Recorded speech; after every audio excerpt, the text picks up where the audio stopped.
Hello बच्चों, welcome back to my channel with Neeraj. और मैं आपको पढ़ाने आई हूँ बाकी का जो आगे का चैप्टर है cell cycle and cell division.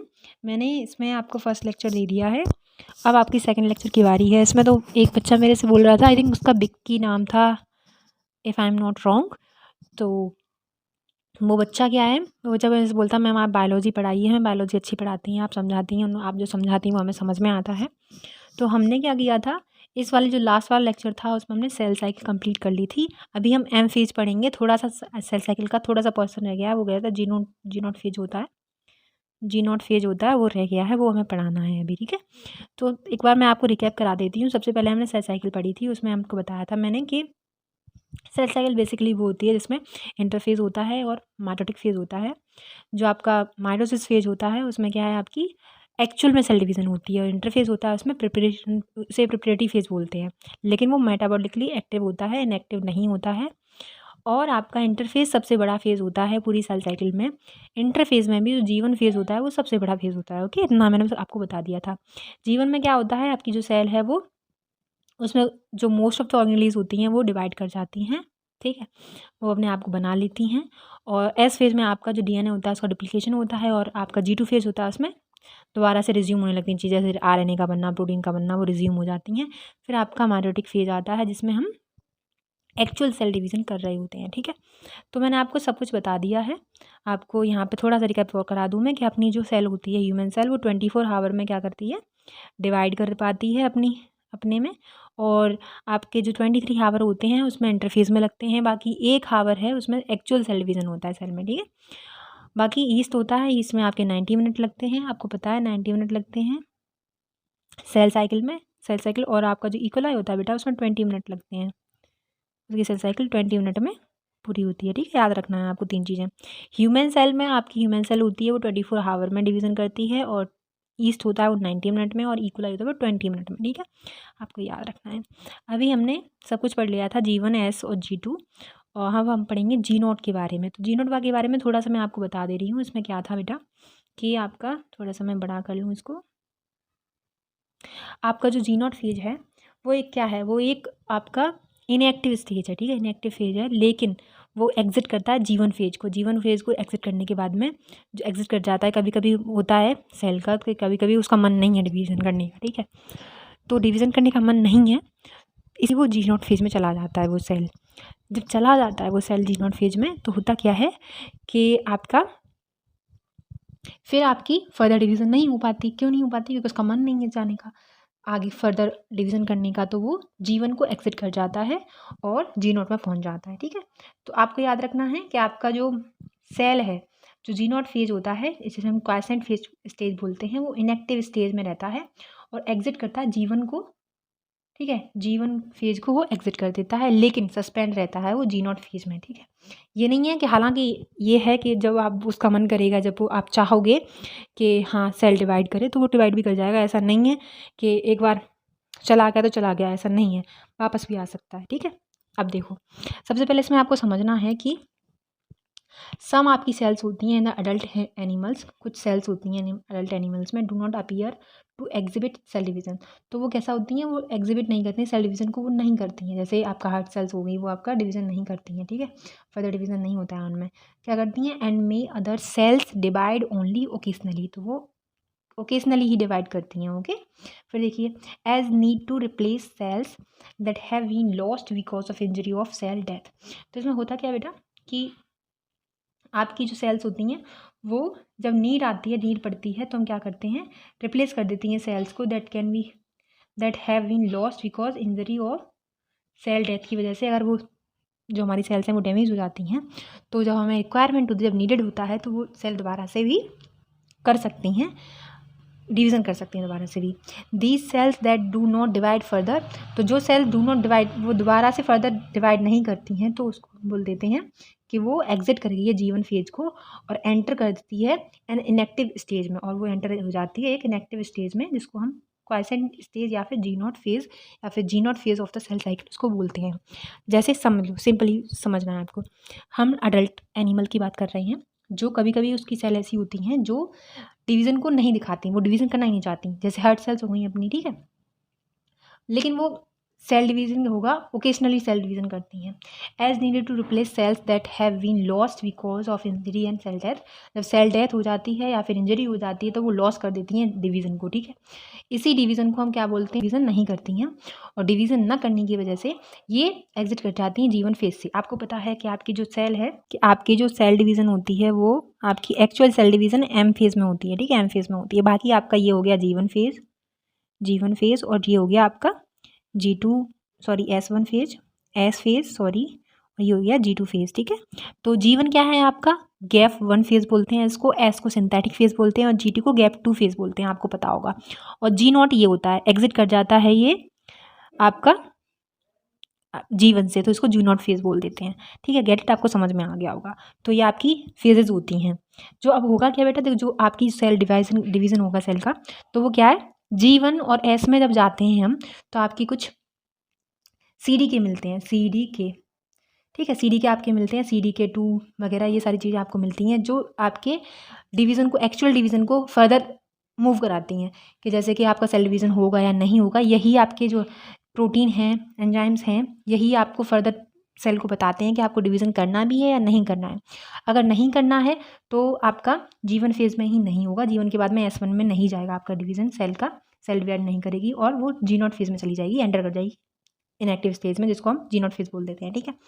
अगर आपके चेक पॉइंट्स हैं, जैसे चेक पॉइंट्स होते हैं, 2 मेजर चेक पॉइंट होते हैं आपके। एक मेजर चेक पॉइंट होता है जिसे हम बोल देते हैं G1 और S के बीच में, G1 और S के बीच में आपका एक फर्स्ट चेक पॉइंट होता है। दूसरा चेक पॉइंट होता है वो आपका G2 और M के बीच में चेक पॉइंट होता है, ठीक है। तो आपको याद रखना है CDK2 आपके 2 चेक पॉइंट होते हैं, एक होता है M CDK2 और एक होता है G1 CDK2। तो ये आपके 2 मेजर चेक पॉइंट होते हैं, जिससे हमें पता चलता है कि सेल एक्चुअल में डिवाइड करेगी। अगर इनमें कोई भी कमी आ जाती है, जैसे प्रोटीन नहीं बनेगी, कुछ नहीं बनेगी, तो हमारी सेल डिवीज़न नहीं करती है, ठीक है। आपको याद रखना है, ये आपके बहुत मेन है आपके ये नीट के पॉइंट ऑफ व्यू से भी और आपकी नर्सिंग के पॉइंट ऑफ व्यू से भी, कि आपको पता है लास्ट ईयर का एग्ज़ाम इतना ईजी नहीं था, इतना कि जो 2022 का एग्ज़ाम था तो वो इतना ईजी नहीं था। हालांकि ईजी तो था, लेकिन उतना ईजी नहीं था जैसे 2022 में आपका एग्ज़ाम आया था। तो इस बार का एग्ज़ाम ऐसा नहीं था, ठीक है। तो आपको याद रखना है कि इसमें 2 चेक पॉइंट होते हैं, G1 और S के बीच में एक चेक पॉइंट होता है, दूसरा चेक पॉइंट होता है वो आपका G2 टू M फेज के बीच में होता है, और मेजर जो होता है वो G1 और S के बीच में आता है, जो माइनर होता है वो G2 और M के बीच में आता है, ठीक है। आपको समझ गया होगे।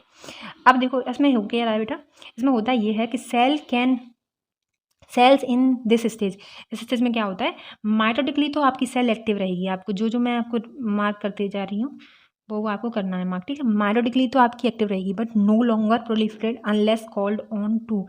तो देखो यहाँ पे कॉल्ड ऑन, देखो जब आप चाहोगे, जब ऑर्गेनिज्म की रिक्वायरमेंट होगी तो वो क्या हो जाएगी बेटा, ऑन हो जाएगी, मतलब उसमें डिवीज़न होने लगेगा फर्दर अगर ऑर्गेनिज्म चाहेगा तो। फिर देखिए यहाँ पे कुछ आपकी पॉइंट्स दे रखे हैं, तो इसको देख लेते हैं हम। इसमें क्या है आपका, देखिए इन एनिमल सेल में क्या होता है, एनिमल जो सेल हैं आपकी, जैसे एनिमल सेल में रुकिए, इन एनिमल सेल में क्या होता है कि आपकी जो सेल होती है, सेल डिवीज़न होता है, वो आपको ओनली दिखाई देगा डिप्लॉयड सोमेटिक सेल्स। देखिए जो आपका माइटोटिक सेल डिवीज़न होगा वो सिर्फ और सिर्फ आपको डिप्लॉयड सोमेटिक सेल्स में दिखेगा, एनिमल सेल में, ठीक है।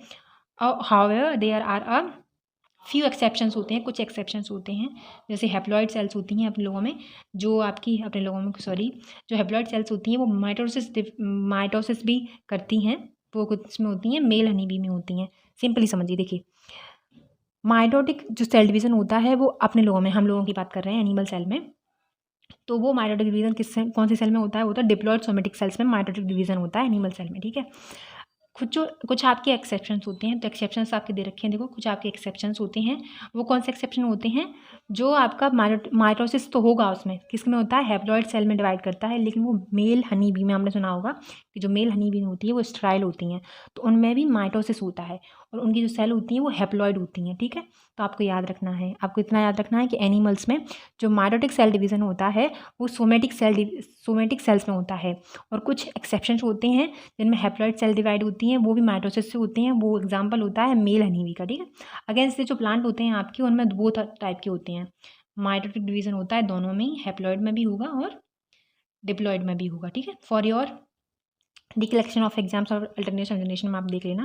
तो आइडेंटिफाई करेंगे plant species and stages eight which mitosis is seen in the haploid cells, ठीक है।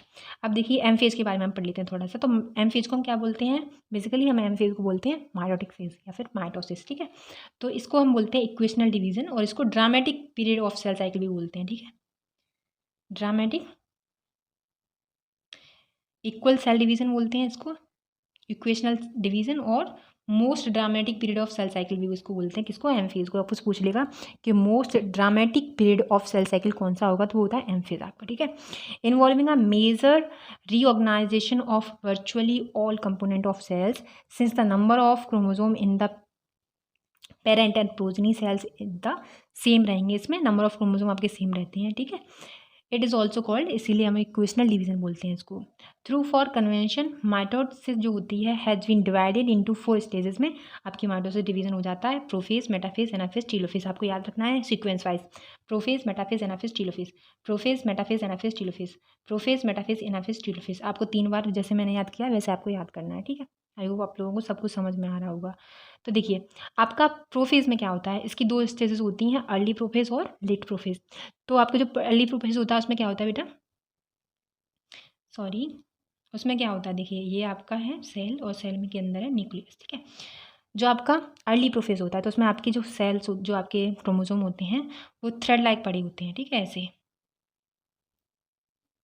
ऐसे आपके पड़े होते हैं। अब यहाँ पे ना डीएनए नहीं है ये, ठीक है। डीएनए मत समझ लेना, इसको मैं बना दे रही हूँ, 1 मिनट। और ये डीएनए नहीं है, डीएनए मत समझना प्लीज़ आप लोग, ये डीएनए नहीं है, ठीक है। ये क्या है, आपके क्रोमोसोम्स हैं और क्रोमोसोम आपके बिल्कुल धागे की तरह पड़े हुए हैं, ठीक है। यहाँ पे क्रोमोसोम ऐसे पड़े होते हैं। ये क्या है, आपका अर्ली प्रोफेज है, इसको हम अर्ली प्रोफेज बोलेंगे, ठीक है। अर्ली प्रोफेज इसमें क्या है, आपके जो डीएनए है वो थ्रेड लाइक पड़ा रहता है ऐसे ही, और इसको हम बोल देते हैं, इसीलिए हम इसको बोलते हैं, देखिए इसको हम बोलते हैं बॉल ऑफ वूल की तरह आपको दिखता है, ठीक है। इसलिए हम इसको बोल देते हैं। चलिए चला पढ़ लेते हैं इसको क्या बोल रहा है ये, देखिए। Prophase which is the first stage of karyokinesis. अब आपको पता है प्रोफेज क्या है, फर्स्ट स्टेज है कैरियोकाइनेसिस की, है ना। कैरियोकाइनेसिस क्या होता है आपका, 2 स्टेज होती हैं आपकी। एम फेज में 2 चीज़ें आती हैं आपकी, ठीक है। जस्ट मिनट, एम फेज में आपकी 2 चीज़ें आती हैं। एक आता है कैरियोकाइनेसिस जिसमें हम न्यूक्लियस का डिवीजन कर रहे होते हैं, काइनेसिस मतलब न्यूक्लियर डिवीजन, और एक होता है साइटो काइनेसिस जिसमें हम साइटोप्लाज्म का डिवीजन कर रहे होते हैं। तो जो कैरियोकाइनेसिस होता है उसी में 2 आपके 4 स्टेजेस आते हैं, इसे हम बोलते हैं प्रोफेज, मेटाफेज, एनाफेज और टीलोफेज। तो आपकी फर्स्ट स्टेज है कि नहीं, फर्स्ट स्टेज है आपकी, फर्स्ट स्टेज कैरियोकाइनेसिस की फर्स्ट स्टेज है ये, ठीक है। तो आपको ऐसे ही याद करना है, देखिए। तो विच जो प्रोफेज है आपकी वो क्या है, प्रोफेज है आपकी वो क्या है, फर्स्ट स्टेज ऑफ कैरियोकाइनेसिस और माइटोसिस। तो माइटोसिस में ही आपका कैरियोकाइनेसिस होता है, और कैरियोकाइनेसिस में ही 4 स्टेजेस आती हैं। कैरियोकाइनेसिस की प्रोसेस जो होती है कंप्लीट वो 4 स्टेजेस में होती है, 4 फेज में होती है, समझ लो प्रोफेज, एनाफेज, टीलोफेज और प्रोफेज, मेटाफेज, एनाफेज और टीलोफेज। आपको याद रखना है सीक्वेंस, प्रोफेज, मेटाफेज, एनाफेज और टीलोफेज, ठीक है, ऐसे याद रखना है। तो आपकी फर्स्ट स्टेज है प्रोफेज। फॉलो द, ये किसको फॉलो करती है, एस और G2 को फॉलो करती है, आपको पता है। फेजेस ऑफ इंटरफेज को फॉलो करती है। In S and G2 phase the new जो आपका डीएनए बनता है मॉलिक्यूल फॉर्म्ड होता है, are not distinct but intertwined होता है, वो डिस्टिंक्ट नहीं हो पाता अच्छे से, लेकिन वो इंटरबाइंड रहता है, ठीक है। प्रोफेज जो होता है आपका is marked by the initiation of condensation of chromosomal material. तो प्रोफेज आपको क्या करता है, ये मार्क करता है किसको, कंडेंसेशन ऑफ क्रोमोसोमल मटेरियल को। अब ये क्या कर रहा है, कंडेंस कर रहा है किसको, क्रोमोसोमल मटेरियल को। तो आपको याद रखना है कि प्रोफेज कौन सी स्टेज है, ऐसे पूछेगा आपसे कि initiation of condensation of chromosomal material कौन से फेज में होता है। तो आपको बताना है एम फेज में, एम फेज में भी कैरियोकाइनेसिस स्टेज में, और एम फेज में भी, एम फेज में और एम फेज में कैरियोकाइनेसिस में, और कैरियोकाइनेसिस में भी जो फर्स्ट प्रोफेज स्टेज होती है उसमें कंडेंसेशन स्टार्ट हो जाता है क्रोमोसोमल मटेरियल का, ठीक है। The chromosomal material becomes untangled during the process of chromatin condensation. तो अब देखो यहाँ पे क्या होगा, जो आपका क्रोमोसोमल मटेरियल होता है वो बिकम अनटेंगल्ड होता है during the process of chromatin condensation की। पहले वो क्या करता है, अनटेंगल्ड होता है, मतलब उसमें जो क्या बोल सकते हैं, आप क्या बोल सकते हैं उसको, जैसे गांठें हो रही हैं तो उनको खोल रहा है धीरे धीरे वो, ठीक है, during the process of chromatin condensation, ठीक है। अब देखिए द सेंट्रोमियर जो होता है which had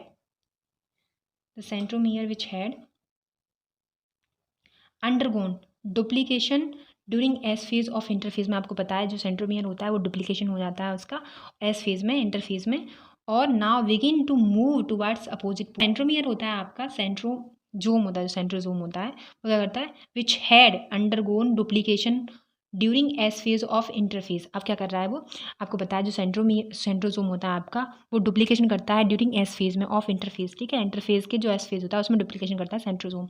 now begin to move towards opposite pole of the cell. अब क्या होगा, ये इसमें स्टार्टिंग हो जाती है कि अपोजिट पोल पे जाने लगता है वो, क्या, सेंट्रोजोम आपका डुप्लीकेट करने के बाद में आपका अपोजिट पोल्स में जाने लगता है, ठीक है। जाने के बाद में कंप्लीशन ऑफ आपका होता है, कंप्लीशन ऑफ प्रोफेज कैन दस बी मार्क्ड बाय द, कुछ कैरेक्टर आपकी इवेंट दे रखे हैं जो आपकी इंपॉर्टेंट हैं, ये 2 पॉइंट आपकी बहुत ज़्यादा है, ये समरी जो दे रखी है आपकी प्रोफेज की वो उसके 2 पॉइंट है। क्या बोल रहा है, क्रोमोजोमल मटेरियल कंडेंस होता है to form compact mitotic chromosome के लिए, ठीक है, और chromosomes are seen to be composed of 2 chromatin attach together at the centromere. अब देखो यहाँ पे क्या कह रहा है, आपके जो क्रोमोसोम मटेरियल होता है वो आपका कंडेंस होता है, इसमें आपको मैंने पहले ही बता दिया, ठीक है, कंडेंस हो रहा है, और उसके बाद में chromosomes are seen to be composed of 2 chromatid, और वो धीरे धीरे वो क्या बोलते हैं, कंपोज कर रहे हैं, 2 क्रोमेटिड में बदल रहे हैं, और अटैच हो रहे हैं टुगेदर किसके साथ में, सेंट्रोमियर के साथ में वो अटैच हो जाते हैं, ठीक है। तो यहाँ पे आपका सेंट्रोमियर भी दिखने लगता है, जैसे काइनेटोकोर होता है उसके पास में सेंट्रोमियर भी आता है, जो प्रोटीन का एक कोड बोलते हैं इसको सेंट्रोमियर को, ठीक है, याद रखना है आपको। सेकंड पॉइंट बोल रहे हैं आपको, जो सेंट्रोजोम होता है which had undergone duplication during interphase में, आपको पता है डुप्लीकेशन के लिए जाता है, begin to move towards opposite pole, वही बात कह रहा है जहाँ नीचे की है वही, opposite pole of the cell, और ईच जो सेंट्रोजोम होता है वो आपका रेडिएट करता है आउट माइक्रोट्यूब्यूल कॉल्ड एस्टर्स। अब जो आपको सेंट्रोजोम है वो रेडिएट करता है, कुछ रेडिएशन जैसी कुछ उसमें निकलती हैं, और आउट करता है माइक्रोट्यूब्यूल को, आउट करता है, और जिसको हम बोलते हैं एस्टर्स, ठीक है। एस्टर्स के बारे में मैं आपको बताऊंगी। तो 2 एस्टर्स होते हैं टुगेदर, जब 2 एस्टर साथ में होंगे विच विद स्पेंडल फाइबर के साथ में 2 एस्टर होते हैं तो उनको हम बोल देते हैं माइटोटिक एपरेटस, ठीक है, याद रखना है। 2 आपके एस्टर किसके साथ में, स्पेंडल फाइबर के साथ में, तो वो किसको फॉर्म करते हैं, माइटोटिक एपरेटस को फॉर्म करते हैं। समझिए, देखिए यहाँ पे कहने क्या रहा है वो समझिए। सेकंड वाली पॉइंट में, कि फर्स्ट वाले पॉइंट में तो आपको कंडेंस हो गया, देन आपका वो साथ में क्रोमेटिड आने लगते हैं और सेंट्रोमियर से अटैच हो जाते हैं, ठीक है। उसके बाद में सेकंड पॉइंट क्या कर रहा है, देखिए आपका ये वाला है, एक मिनट मैं ना सारा हटा ले रही हूँ इसको, उसके बाद मैं आपको समझाती हूँ। देखिए ये आपका क्या है, सेल है, और इसके अंदर आपका न्यूक्लियस है, देखिए, ठीक है, ऐसा दिख रहा है आपको, थोड़ा सा छोटा बना लें इसको, छोटा कर लें थोड़ा सा, ठीक है। अब देखो यहाँ पे सबसे पहले मैं आपको बता रही हूँ एस्टर क्या है। तो जो आपके एस्टर होते हैं, 2 एस्टर होते हैं, ये अपोजिट जो पोल होता है उसकी तरफ मूव कर रहे हैं धीरे धीरे, अब यहाँ पे ये एस्टर होंगे कुछ, इन्हीं को हम एस्टर बोल देते हैं बेटा। जो ये क्या है, स्पिंडल फाइबर है जो अपोजिट पोल पे मूव कर रहे हैं, इसको हम स्पिंडल फाइबर बोलते हैं। और जो ये साथ में है क्रोमेटिन के साथ में जो स्पिंडल फाइबर्स हैं जो आपको अपोजिट पोल में मिल रहे हैं, ईच जो क्रोमोसोम है वो क्या करेगा, रेडिएट करेगा आउट माइक्रोट्यूब्यूल को, उनको हम एस्टर बोलते हैं, इन्हीं को हम एस्टर बोल देते हैं, याद रखना है आपको, ठीक है। अब 2 एस्टर साथ में और स्पिंडल फाइबर भी निकल रहे हैं तो उनको हम माइटोटिक एपरेटस बोल देते हैं, याद रखना है। 2 एस्टर, ये एस्टर हैं आपके, ठीक है, एस्टर्स हैं आपके, ठीक है। और 2 एस्टर जब आपको साथ में मिलेंगे और विद स्पिंडल फाइबर के साथ में, तो वो फॉर्म करते हैं माइटोटिक एपरेटस को, ठीक है। तो आपके यहाँ पे क्या होंगे बेटा, यहाँ पे हम क्या किसकी बात कर रहे हैं, लेट प्रोफेज की बात कर रहे हैं, ठीक है। सॉरी, बता दिया मैंने आपको, बाई मिस्टेक हो गया था। चलो अब यहाँ पे क्या होगा, सबसे पहले तो यहाँ पे यहाँ पे मैं दिखाऊंगी कि सेल होती है at the end of prophase, जब एंड हो रहा है प्रोफेज मतलब लेट प्रोफेज की बात कर रहे हैं, तो यहाँ पे क्या होता है, do not show Golgi complex को नहीं शो करता, और एंडोप्लाज्मिक रेटिकुलम को, ER को, और न्यूक्लियस भी नहीं दिखता आपको, न्यूक्लियर एनवेलप भी नहीं दिखता आपको। जब हम लेट प्रोफेज की बात कर रहे होते हैं तो आपकी हर चीज़ डिसअपियर हो जाती है, ठीक है। जैसे आपका गोल्जी कॉम्प्लेक्स हो गया, ठीक है, ER हो गया आपका, न्यूक्लियोलस हो गया आपका, और आपका न्यूक्लियर एनवेलप हो गया। ये सब कुछ डिसअपियर हो जाएंगे लेट प्रोफेज में, ठीक है। तो आपको मैं अर्ली प्रोफेज और लेट प्रोफेज दोनों दिखा दे रही हूँ। देखिए ये है आपका अर्ली प्रोफेज, यहाँ पे आपको अर्ली प्रोफेज मिल रहा होगा देखने के लिए। ये आपका अर्ली प्रोफेज है, ठीक है, जिसमें आपको दिख रहे होंगे, आपको थ्रेड लाइक आपके जो क्रोमोजोम हैं वो दिख रहे होंगे, सेंट्रोजोम से बोलते हैं वो, और वो ऐसे ही बिखरे पड़ी हैं, मतलब ऐसे जैसे ऊन का गोला होता है वैसे बिखरी पड़ी हैं, ठीक है। और यहाँ पे आपको दिखा डिसइंटीग्रेट हो रही है थोड़ी थोड़ी धीरे धीरे, जो आपकी न्यूक्लियर एनवेलप है वो डिसइंटीग्रेट हो रहा है, ठीक है। अब देखिए यहाँ पे बिल्कुल ही डिसइंटीग्रेट हो जाएगा, जो लेट प्रोफेज की बात कर रहे हैं। यहाँ पे आपको पता है आपके क्रोमोजोम कंडेंस हो चुके हैं, लेट प्रोफेज में आपके जो क्रोमोजोम होते हैं वो कंडेंस हो जाते हैं, और यहाँ पे सब कुछ डिसअपियर हो जाएगा बिल्कुल ही, ठीक है। अब हम बात कर ले रहे हैं मेटाफेज की। तो हमने प्रोफेज पढ़ लिया, अब हम मेटाफेज की बात करेंगे। तो मेटाफेज क्या कह रहा है, हम यहाँ पे पढ़ ले रहे हैं। देखिए मैंने आपको बताया कि एम फेज जो आपका पी फेज है, मतलब प्रो फेज है, उसमें आपका न्यूक्लियर एनवेलप बिल्कुल ही दिखना बंद हो गया है, ठीक है, दिखना बंद हो रहा है, धीरे धीरे डिसअपियर हो रहा है। तो यहाँ पे completely disintegration of nuclear envelope आपको बिल्कुल नहीं दिखेगा। Nuclear envelope marks the start of second phase of mitosis. तो आपको यहाँ पे पता चल जाएगा कि आपका second phase of mitosis start हो चुका है। Hence the chromosome are spread through the cytoplasm of the cell. तो यहाँ पे क्या होगा, जो क्रोमोजोम होंगे आपके are spread through the cytoplasm के थ्रू ये स्प्रेड हो जाएंगे, ठीक है, ऑफ द सेल।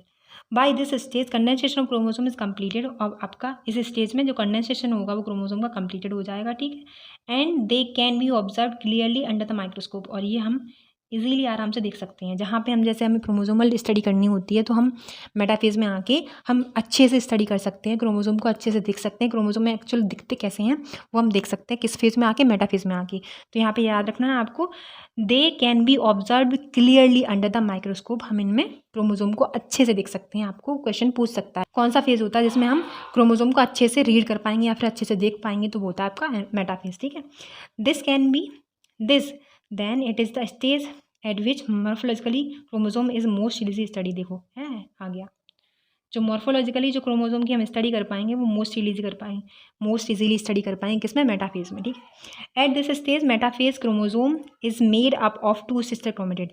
आपके जो मेटाफेज क्रोमोसोम होते हैं वो 2 सिस्टर क्रोमेटिड में बदल जाते हैं, ठीक है, which are held together by a centromere. अब वो साथ में किसके साथ में होते हैं, साथ में मतलब जुड़े कैसे होते हैं, वो किसके हेल्प से जुड़े होते हैं, सेंट्रोमियर की हेल्प से जुड़े होते हैं। जैसे तो 2 सिस्टर क्रोमेटिड हो गई, एक ये सिस्टर क्रोमेटिड हो गई, एक ये सिस्टर क्रोमेटिड हो गई, ठीक है, 2 सिस्टर क्रोमेटिड हो गई। Small disc shaped structure, small आपका डिस्क शेप स्ट्रक्चर, स्मॉल आपका डिस्क शेप्ड स्ट्रक्चर होता है at the surface of centromere called kinetochore.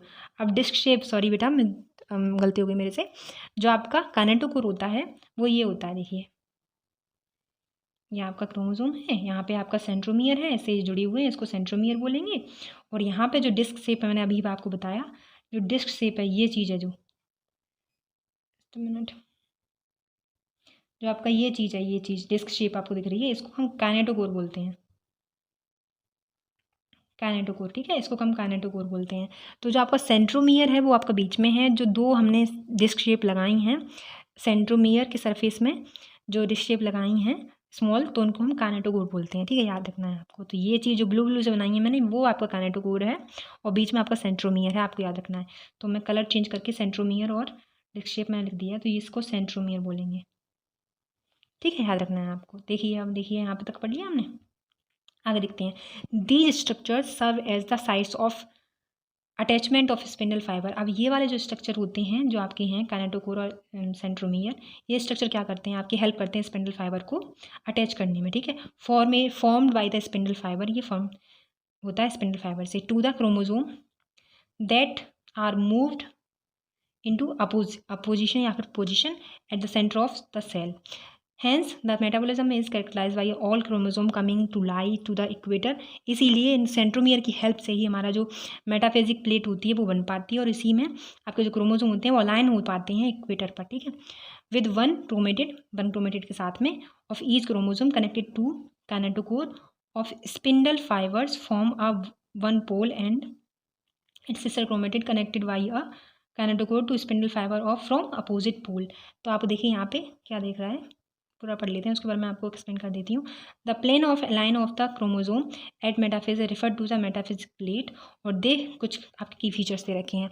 अब देखिए यहाँ पे सबसे पहले मैं आपको बता देती हूँ कि हो क्या रहा है। यहाँ पे आपका है सेल, ठीक है। न्यूक्लियस तो आपका डिसिपेयर हो गया है, न्यूक्लियस भी हो गया है, और को न्यूक्लियर इनवेलप भी हो गया है। इसमें हो क्या रहा है, इसमें सबसे पहले ये हो रहा है कि आपके जो क्रोमोसोम होंगे वो अलाइन हो जाएंगे एक मेटाफिजिक प्लेट पे। कैसे होंगे देखिए, आपको पता है मूव तो कर चुके हैं आपके स्पिंडल फाइबर्स, तो वो यहाँ पे पहुँच गए, वो तो इधर पहुँच गए, ठीक है, इधर पहुँच गए और यहाँ पे ऐसे अरेंज हुए हैं। देखिए ये क्या है, आपके एस्टर्स हैं ये चीज़ें, और इन्हीं से स्पिंडल फाइबर निकल रहे हैं। तो मैं यहाँ पे आपके कितने बना ले रही हूँ, आपके यहाँ पे 3 क्रोमोसोम बना ले रही हूँ, ठीक है। जैसे मान लो ये आपके क्रोमोसोम हैं जो लाइन हो जाएंगे, जैसे ये हैं आपके क्रोमोसोम, 2 क्रोमोसोम बना ले रही हूँ मैं, ठीक है। यहाँ पे एक क्रोमोसोम है, ये क्रोमोसोम ये है, तो यहाँ पे आपका सेंट्रोमियर है बीच में, और ये काइनेटोकोर हो जाएगा जो डिस्क लाइक होता है, और यहाँ पे एक और होगा आपका एस्टर्स, ठीक है। यहाँ पे स्पिंडल फाइबर होंगे आपके, ये होगा क्या बेटा, देखो यहाँ पे जो आपका काइनेटोकोर है, जो आपका काइनेटोकोर है, जो सेंट्रोमियर है, वो धीरे धीरे अटैच होगा किससे, स्पिंडल फाइबर से अटैच हो चुका है, और वो एक लाइन में ले आया। देखो आपको लाइन में दिख रहे हैं, नहीं लग रहे हैं, यहाँ पे आपको लाइन में दिख रहा है, ये भी लाइन में, ये एक लाइन में अंडर लाइन में है, तो इसी को हम बोलते हैं मेटाफिजिक प्लेट पे वो क्रोमोसोम होते हैं हमारे, वो अटैच हो जाते हैं, यहाँ पे अरेंज हो जाते हैं, ये बोल सकते हो। और फिर एनाफेज में ये स्प्लिट होगी, इसकी सेंट्रोमियर की स्प्लिट हो जाएगी, और आपकी जो क्रोमेटिड वो है, क्रोमेटिड हैं वो सेपरेट हो जाएंगे, मतलब एक क्रोमेटिड नीचे आ जाएगा अपोजिट पोल पे, और दूसरा क्रोमेटिड ऊपर चला जाएगा, और नीचे वाला नीचे आ जाएगा, ठीक है। तो अभी ये मेटाफिजिक प्लेट पे अरेंज हो गए हैं, तो इसको बोलते हैं हम मेटाफिजिक प्लेट, और इसको बोलते हैं मेटाफेज स्टेज, ठीक है। तो हम की पॉइंट देख ले रहे हैं, की पॉइंट क्या कह रहा है हमारा, की पॉइंट हमारा बोल रहा है कि आपके स्पिंडल फाइबर्स हैं अटैच हो जाएंगे काइनेटोकोर से। मैंने आपको बताया काइनेटोकोर से आपके स्पिंडल फाइबर अटैच हो जाएंगे of chromosome. And second point बोल रहा है आपका chromosomes are moved to spindle equator, और क्रोमोसोम आपके धीरे धीरे स्पिंडल इक्वेटर की तरफ मूव करने लगेंगे, और get aligned along a metaphysic plate पे अलाइन हो जाएंगे through spindle fibre to both poles, ठीक है। तो देखिए यहाँ पे मेटाफेज का दे रखा है ये वाला चीज़, बी वाला जो है ये आपका मेटाफेज का ही है, तो यहाँ पे अलाइन हो गए हैं, आपको दिख रहा होगा। ये आपके एस्टर्स हैं, जिनसे एस्टर्स निकल रही हैं, रेज निकल रही है, तो एस्टर्स बोल दिया है। और ये आपके जो रेड दिख रहे हैं वो आपके स्पिंडल फाइबर्स हैं, ठीक है। ये आपके क्रोमोसोम हैं, क्रोमोसोम, और ये काइनेटोकोर से आपके स्पिंडल फाइबर जुड़ गए हैं, और एक उन्होंने अलाइन कर लिया है एक लाइन में, उसको हम मेटाफिजिक प्लेट बोलेंगे, उसी पे अलाइन कर लिया है क्रोमोसोम को। अब एनाफेज में आपके अलग अलग हो जाएंगे ये, ठीक है। एनाफेज में क्या होगा कि जो आपके, देखो बता दे रही हूँ मैं आपको, एनाफेज में बेसिकली क्या होगा कि आपकी जो चीज़ें हैं वो क्या है, अलग अलग होने लगेंगी। जैसे यहाँ पे आपके क्या थे, एस्टर्स थे, ठीक है, और यहाँ पे एक दो में दो ही तो थे हमारी, यहाँ पे भी एक एस्टर है, और यहाँ पे एक स्पिंडल फाइबर ये, एक स्पिंडल फाइबर ये है। तो इसमें क्या होगा बेटा आपका, इसमें आपकी ये आपका वो हो जाएगा, क्रोमोसोम हो जाएंगे। मैं अच्छे से बनाती हूँ आप लोगों के लिए, ये आपके क्रोमोसोम हैं, ठीक है। ये आपका सेंट्रोमियर है या काइनेटोकोर है, ये समझ लीजिए। ये आपका सेंट्रोमियर काइनेटोकोर है, और यहाँ पे भी ऊपर से बना लो, तो यहाँ पे ऐसे होगा, ठीक है, ठीक है। ऐसे जा रहे होंगे, मतलब अलग अलग हो रहे होंगे, तो मुझे थोड़ा छोटा फिगर बनाना चाहिए था हालांकि, लेकिन आप समझ गए होंगे, मतलब अलग अलग सेपरेट हो रहे हैं ये। तो देखो आपको फिगर दिखा दूँ मैं, फिगर ये है, देखिए यहाँ पे ये अलग अलग हो गए बिल्कुल, है ना, दिख रहा है आपको। तो सेंट्रोमियर स्प्लिट हो जाएगा, स्प्लिट मतलब अलग अलग हो जाएंगे सेंट्रोमियर, और आपके क्रोमोसोम यहाँ पे सेपरेट हो जाएंगे, ठीक है। ये दो चीज़ें हैं आपकी जो आपको ध्यान में रखनी है। और chromatid move to opposite pole में, क्रोमेटिड आपके मूव कर जाएंगे अपोजिट पोल पे। आपको इतना बस पढ़ना था इस वाली में।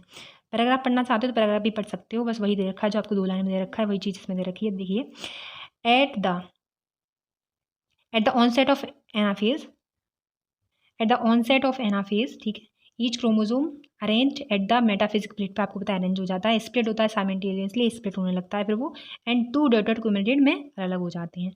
Now refer to at daughter chromosome जो होती हैं ऑफ फ्यूचर डॉटर न्यूक्लियाई में बदल जाते हैं, और बिगन करते हैं migration towards the 2 opposite pole की तरफ वो जाने लगते हैं, माइग्रेशन करने लगते हैं, मतलब जाने लगते हैं।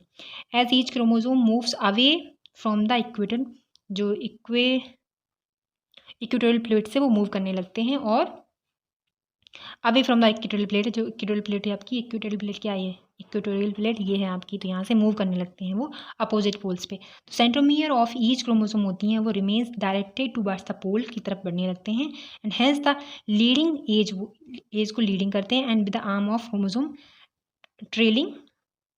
Trailing behind, this anaphase stage characterize by the features. ठीक है, तो आपको बताया दो आपको की पॉइंट याद रखने हैं। टीलोफेज के बारे में पढ़ लेते हैं, चलो आज के लिए टीलोफेज और पढ़ लेते हैं, बस उसके बाद में खत्म कर रहे हैं। डिसअपियर होती है वो रीअपियर होंगी, न्यूक्लियस हो गया आपका, न्यूक्लियस हो गया, गोल्जी कॉम्प्लेक्स हो गया, ER हो गया, ये सारी चीज़ें आपकी रीअपियर होने लगेंगी टीलोफेज में।